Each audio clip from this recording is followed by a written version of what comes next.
Oh, and good evening. It's December 23rd, 2025, and we're continuing our discussion collection in this Outside the Class series. This series started with the Bible Project and it covers the entire TaNaK, also known as the Hebrew Bible, the Old Testament.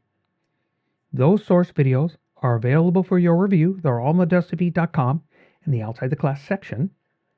Because the intent of Outside the Class would be to listen to the in-class lecture first. That would be, those short overview videos. But we expand the conversation. And then we just try to keep these to about 15 minutes, make them easy to catch up on. So we're on a quest, scroll by scroll, book by book, a journey through this collection, but maybe with just a fun and different twist. Our hope with the Dusty Feet is to foster discussion and to help build and support communities. If you're not already connected to a community or just want to share and interact, this community has 4 primary ways to interact. 1. TheDustyFeet.com. That's our primary place to find everything. You are always free to comment. 2. Substack. Link is in the description below.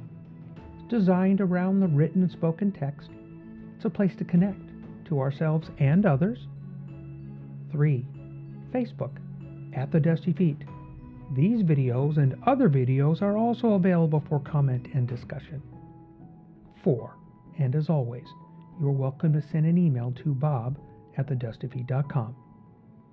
These places, they will be moderated and guidelines will be set to ensure healthy, safe discussion. And as always on the Dusty Feet, this is a place where we can safely explore the endless ways of God and the interconnection of His creation. Belief understandings may be challenged, divine misunderstandings may exist, and traditional teachings might falter as we pursue connection, context, and community with God and each other here in an environment of grace and love.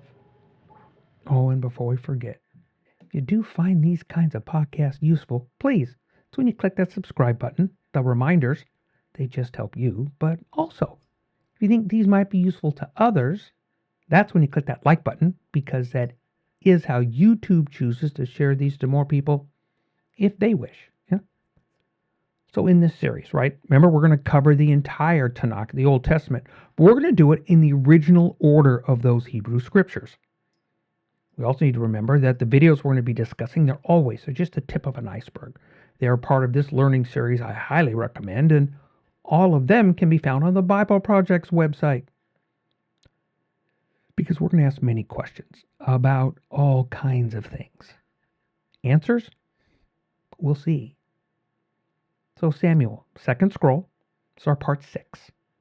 So, okay, before we move on with the story as the ark finishes its move to Jerusalem, I recalled an article by Skip Moen.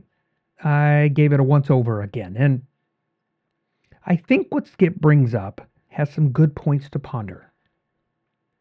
I love the reference to the hapax legomenon, right? Those one-use terms. So here in the article, the link is also in the description below for you to explore for yourself. But here it is. An Innocent Victim by Skip Moen, January 30th, 2020. 2 Samuel, chapter 6, verses 6 and 7. And when they came to the threshing floor of Nacon, Uzzah reached out toward the ark and took hold of it. The oxen nearly upset it, and the anger of the Lord burned against Uzzah. And God struck him down there for his irreverence, and he died there by the ark of the Lord. Irreverence. Why did Uzzah have to die? Do you know this story? Does it bother you? All the men tried to do was keep the ark from falling. Why did God have to kill him? Why does the text say that his action was irreverent?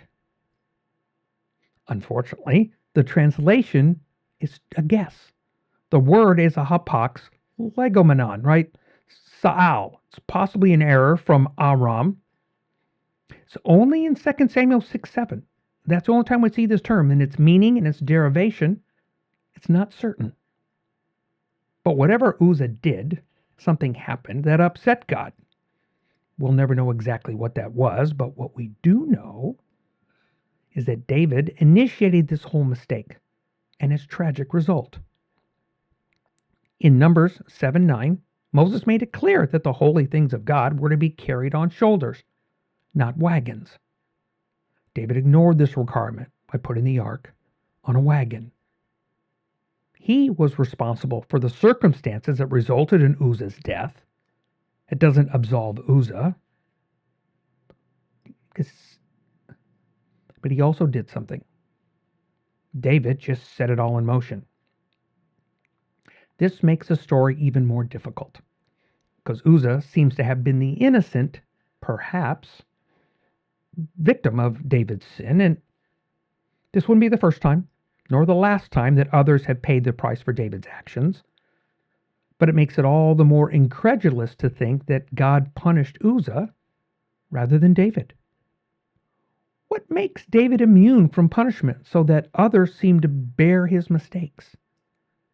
The answer is, who knows? Buried in the mystery of God's choosing is David's relationship with Yahweh. It's just not for us to understand why God does what he does and what he doesn't do with David. But just like Sa'al, our one-time word, right? God's relationship with David is essentially a hapax legomenon. It resists all interpretation and translation. Oh, we might idolize David as the man after God's own heart, but when it comes up to understanding why God put up with him, why his sins resulted in the sorrow for so many others, well, we're simply at a loss.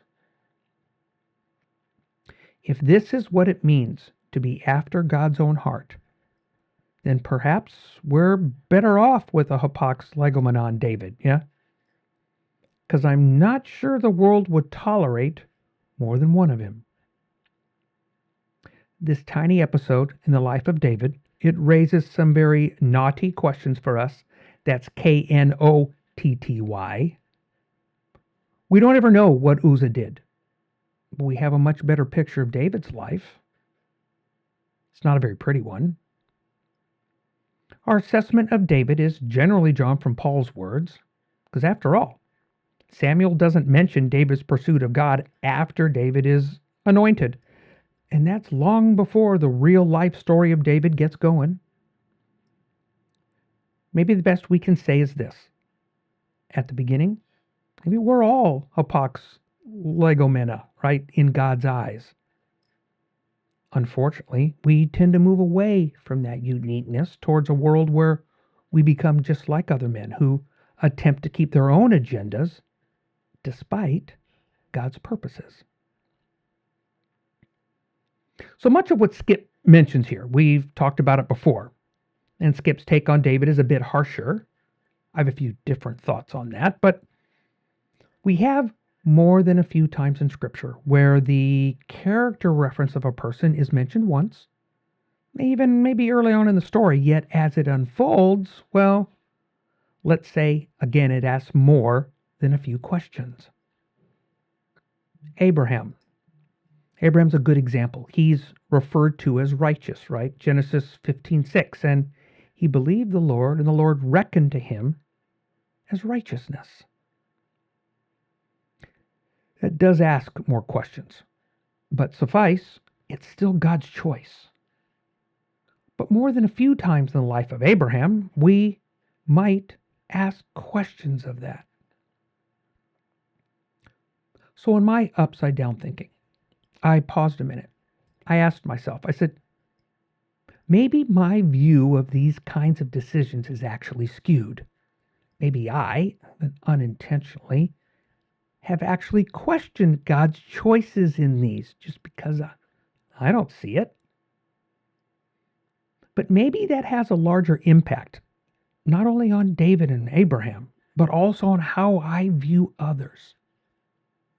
Would I look at someone and in my assessment of their life activities, give them a label other than the one God might have? That does not in any way diminish our own capability for the consequence and impact of our actions on others. Because how our choices can have, at times, examples here we've been talking about, well, they can be rather severe. But then again, maybe how we perceive justice and the grace of God, the lenses we have in our theology, well, they will have an impact on how we might understand this, along with how we view instructions and obedience. Under that, the expectations and consequences, both the good and the not so good, of the obedience of such. Innocent victims bearing the consequences of choices. We are only witnesses to the aftermath. Speaking of aftermath, like a hapax legomenon, the short quip story that follows that really would or could be in a movie in and of itself. This movement of the ark from the house of Obed-Edom to the city of David. Things we try to envision, like the story of the Tower of Babel, right? It's only 9 verses. And the images, well, they're probably often skewed by the art we've seen, but it gives us things to ponder in this relatively short, quick story with such a massive impact. And then we get to verse 13 in 2 Samuel chapter 6, and there's a short quip, and with a, well, what did that look like kind of thought, and I'm not really able to grasp it. It might be nearly impossible. But let's read verses 12 through 15. Give a light framing anyways, right? Starting in 12. It was told King David, the Lord has blessed the household of Obed-Edom and all that belongs to him because of the ark of God. So David went, brought up the ark of God from the house of Edom to the city of David with rejoicing. And when those who bore the ark of the Lord had gone 6 paces, he sacrificed an ox and a fatted calf. And David danced before the Lord with all his might. David was girded with a linen ephod. So David and all the house of Israel brought up the ark of the Lord with shouting and with the sound of the shofar. Did you notice? It's not on a cart anymore. Maybe a lesson was learned, or at least brought to their attention. And David, he's wearing the garb of a priest. So scholars, using the Hebrew text and context, they give this verse a continuous repeated action. That may be a bit different than how one could hear it in English, as they walked 6 paces, had a sacrifice, and they moved on. Scholars make it processional every 6 paces. Here we go again. We have no explanation of how the altars were constructed, how long each sacrifice took. Again, so many questions and literally no answers. Only pictures and thoughts in our mind's eye. Actually, Scripture has a lot of these, which is why I can have so many boxes on my shelves because I do tend to stop and ask, how long did it take to build an altar? How long did it take to burn an ox and a fatted calf? How long did it take to prepare them? I've heard it put out there, since I like asking other thoughts, and these could have been erected beforehand, as in the altars. And that's not implausible. Still, the time for the animals to be sacrificed, slaughtering, preparing, the burning of each, the distance. It's also discussed in scholarly literature. It's approximate maybe 7 miles, approximately 11 kilometers. And I'll go with the military thought take on this, that the pace is both steps, left and right. So on the conservative side, the trip for approximately 11 kilometers involves over 1,200 altars and sacrifices. It's not surprising that I do find stories in Scripture that we can't wrap our heads around fascinating, even when they're unanswerable. The stories may be so outside our comfort zone, so outside our context zone, that we'd rather just move on. Understand that. I do. But I still ask myself. But it seems this is a recounting of this trip. Maybe David's overreacting to Uzzah's death. This is his way of trying to rectify things. We have no answer to those questions. And the scope of our limited context and understanding, well, that just continues to ask these questions. So I have my box up on the shelf. Maybe one day I'll get to ask it. Better yet, not only maybe get an answer, but maybe one I can understand. Until then, suffice to say, the ark is moved to Jerusalem, however long it took. And then guess what? David now has to answer to his wife, actually his first wife, Michal. The ups and downs, even those real folks in Scripture. So next week, we're going to get to that, followed by a covenant between God and David and the introduction to another significant character in the storyline, the prophet Nathaniel.